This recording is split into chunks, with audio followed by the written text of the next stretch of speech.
What is going on, New York Giant fans? Welcome back to another Roster Bubble Series video.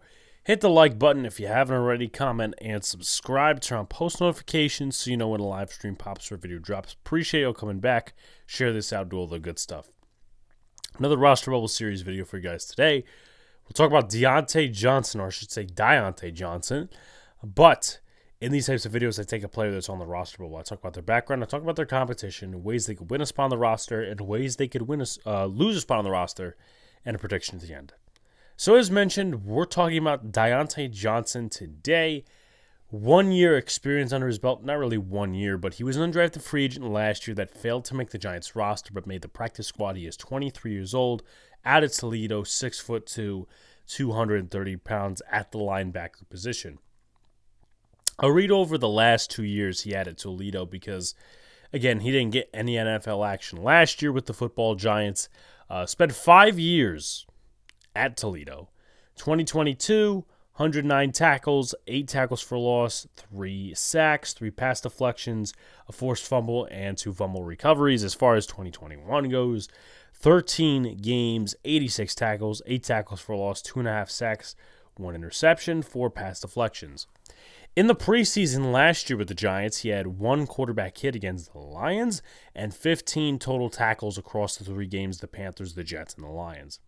So it is tough to make out what Johnson is. Obviously, it's very tough for him. He's kind of in a Nick Gates situation, if you will.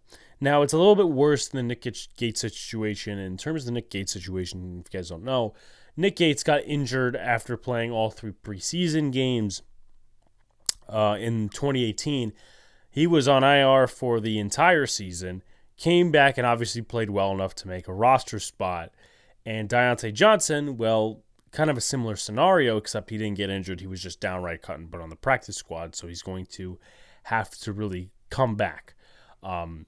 But as far as his competition goes, it's Carter Coughlin, Darius Masau, Darian Beavers, Matt Adams, Isaiah Simmons, if you'd like to add him, even though Simmons is probably going to have a different role in this defense.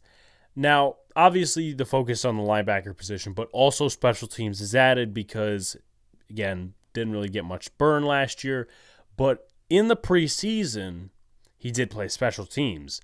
In training camp, he did play special teams. So that is going to be a factor. Again, new defense, new special teams. So it's a learning curve, but it's also a clean slate, especially with these 2 new coaches. How can he win? Adapt well to the defensive scheme by Shane Bowen. Coverage implications for linebackers. Now, I'm reading this excerpt from Sports Illustrated. Shane Bowen tends to bring up a light box, keeping 5 or 6 defenders in the box to emphasize coverage ability. Johnson's potential as an underneath defender who can play in the box and cover ground underneath sets him up for a role here. He's going to need to cover well, and it's a good thing because I think what Johnson, at least to my knowledge, like in college, is the block shedding, but it's more emphasis on athleticism in this scheme, at least simplistically, in the simple terms.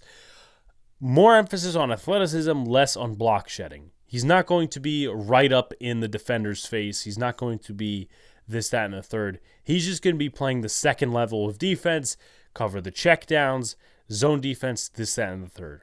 He will also need to contribute, again, on special teams, as we mentioned, because there's going to be a ton of guys that themselves have to make the roster based on special teams.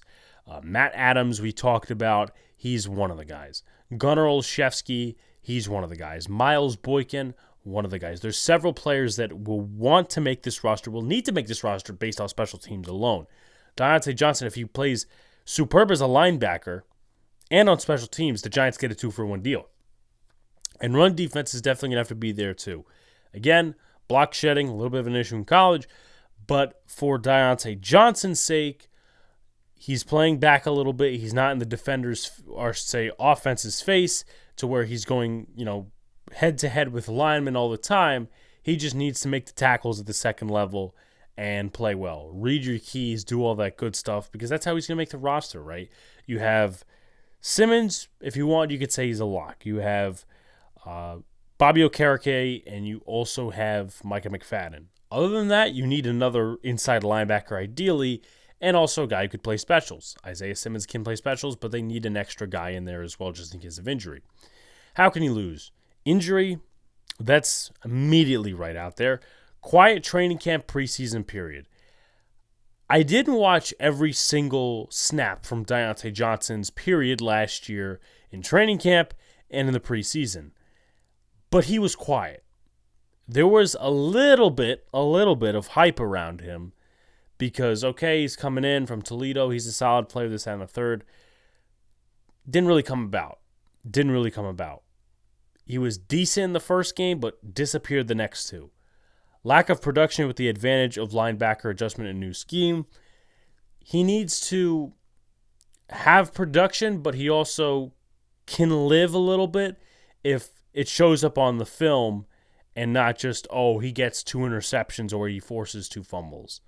If he's making those tackles at the second level, if he's covering nicely in his zone, that's stuff that's not going to be on the stat sheet. That stuff is going to be on the film that Shane Bowen and the defensive gurus of the Giants will have to watch. Lack of special teams production as well. I think that's going to be the foundation, not the reason why he makes or doesn't make the roster, but I think that's going to be the foundation of why he could make the roster because, again, back-end players, you want to see what they do on fourth down. Dyontae Johnson played special teams last year. And guess what? He's going to need to do it again.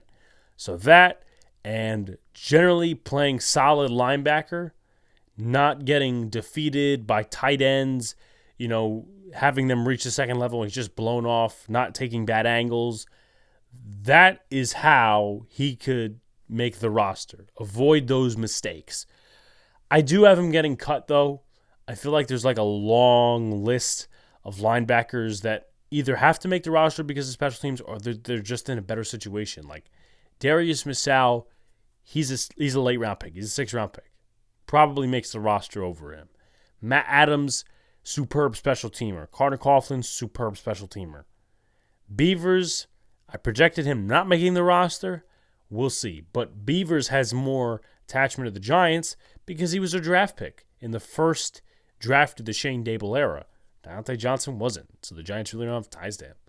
Like, comment, subscribe, do all the good stuff. Turn on post notifications so you know when a live stream pops or your drops. Appreciate y'all coming back. Peace out, guys. See you later. Stay cool.